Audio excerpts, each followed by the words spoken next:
बहुदिनर व्यवधान पर मत्स्यजीवी जाल पड़ी इलिशी जहां नहीं मत्स्यजीवी मैंने बेस खुशी अच्छा।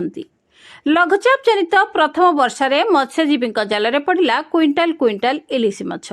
दीघा मोहना माछ मार्केट रे आज प्रबल इलिशी माछ देखा मिली। पश्चिमबंग दीघा मोहना माछ मार्केट रे क्विंटाल क्विंटाल इलिशी बिक्री होउथिबारु व्यवसायींकर प्रबल भिड़ जमी।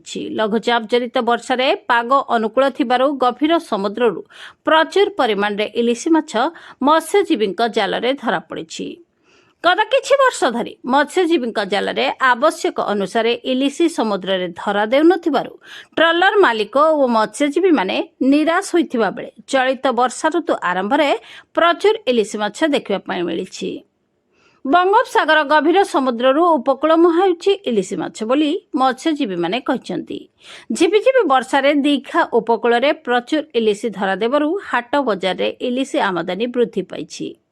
200 ग्राम इलिशी 400 टंका, 500 ग्राम ओजन इलिशी 850 और 1 केजी ओजन इलिशी 1500 टंकार बिक्री होछि। तेबे प्रथम वर्षा एते मात्रा इलिशी धरा पड़िबारु आगकू प्रचुर इलिशी पड़िबार संभावना रहिछि बोली दीघा मत्स्यजीवी संघ पक्षरु सूचना दिया जाइछि।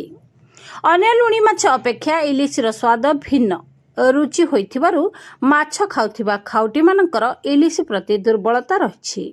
समुद्र रे इलिशी आशानुरूप मत्स्यजीवी जाल रे धरा पड़िले ओडिशा और पश्चिम बंग हाट बजार रे इलिशीर दाम सस्ता हेबो बोली कुहा जाउछि। আমার নাম অনঙ্গ বর। আমি মৎস্যজীবী আড়তে কাজ করি। হ্যাঁ, আজ থেকে প্রায় ইলিশ আমাদের শুরু হয়ে গেছে। ইলিশও পাওয়া যাবে বিগত দিনে। আপনারাও জগন্নাথ মন্দির দর্শন করতে এসে পেয়ে যাবেন ইলিশ। মৎস্য মন্দিরে দীঘা মোহনাতে এলে আপনারা আসুন, এলে আপনারা দীঘা মোহনা থেকে ইলিশ কিনতে পারবেন। হ্যাঁ, আজকেই আমাদের প্রথম উঠলো, আমাদের কাঁটাতে আজকেই প্রথম বৌনি হলো এবং আজকেই আমাদের প্রথম ইলিশ কাঁটাতে উঠলো। 10 টাকা বেরিয়ে 600 টাকা করে বিক্রি হলো। হ্যাঁ, আজকের রেট 600 টাকা করে। হ্যাঁ, বেশি পরিমাণ ইলিশ পাবেন একদম।